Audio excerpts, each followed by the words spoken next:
তুমি যখন আমার পরাজয় দেখার জন্য উদ্গ্রীব ছিলা, তখন তিনি আমার জয় দেখার জন্য আল্লাহর কাছে দুই হাত তুলে আত্মনাদ করতেছিল। তুমি যখন অপেক্ষা করছিলা রক্ত মাখা মুখে আমি হাজার হাজার মানুষের সামনে তোমার চিরকুট করবো, তিনি তখন অপেক্ষা করতেছিল আমার রক্ত মাখা মুখ শাড়ির আঁচল দিয়ে মুছা দিব। আমি শুধুমাত্র তার জন্য লড়ছি। তিনি আমার মা।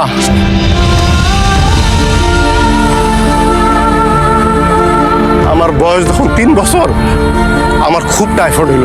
অনেকেই কইল যে আমি আর বাঁচবো না, এমনকি প্রায় ডাক্তারও আশা ছেড়ে দিছিল, কিন্তু আশা ছাড়ে নাই আমার মা।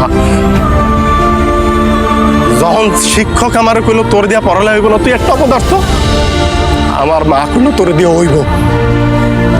কত রাইত আমার ঘুমাইতো না, মা আইসা আমার মাথায় হাত বুলায় ঘুম পাড়াইতো, কিন্তু বিনিময়ে সে থাকতো নির্ঘুম।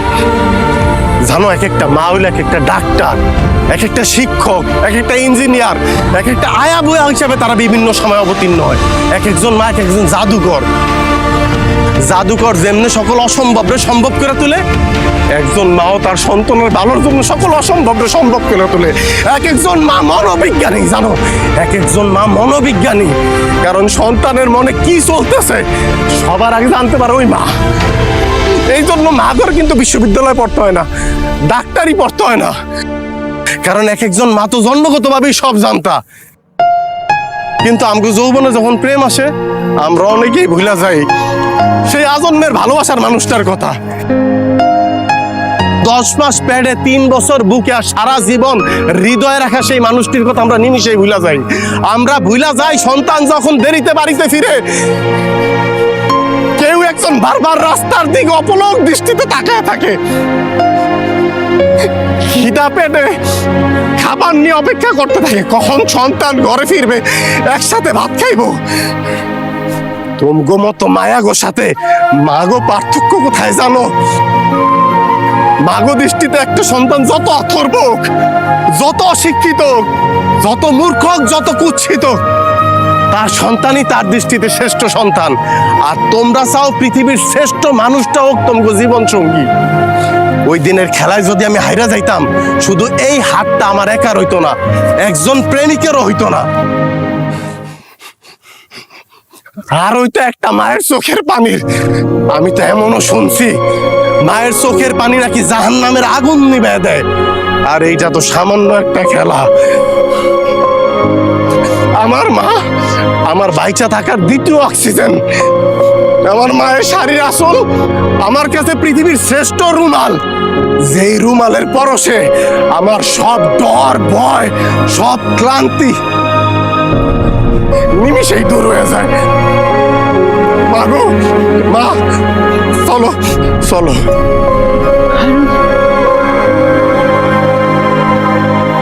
বৌমারে নিয়ে চল।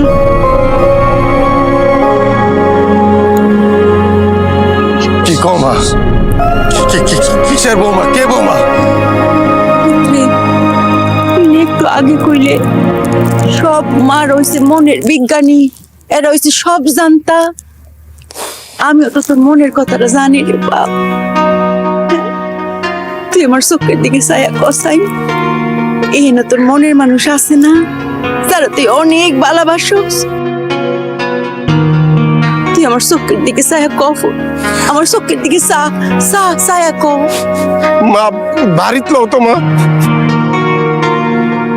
মা আমি কইতে পারবো না, মা কইতে পারবো না। বৌমা, মা, তুমি আমার এই পাগল ছেলেটা একটু দেখে রাখতে পারবে না? আমার এই পাগল ছেলের কর্মকাণ্ডে বিবেচনা হবে আমি কেমন মানুষ, তার আচরণে মানুষ বলবে সে কেমন মায়ের পুত। তুমি তার একটু দেখে রাখো মা। আমি তারে দেখে রাখবো আম্মা, আমার মাফ করে দেন। আমার তো মা নাই, আমি বুঝি নাই। আপনি খালি একটু দোয়া করেন আমি যেন আপনার মতো একটা ভালো মা হইতে পারি। আমার কিন্তু আরেকটা দাবি আছে, বিয়ার পরে এই যে আমার পুতে যে মোটর বাইকটা জিতছে, এইটাতে আমার বৌমা সইরা আমাকে বাড়ি যাইব।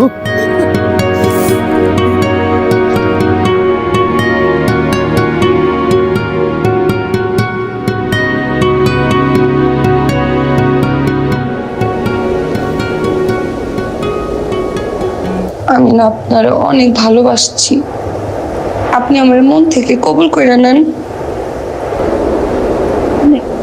নে হারুন নে নে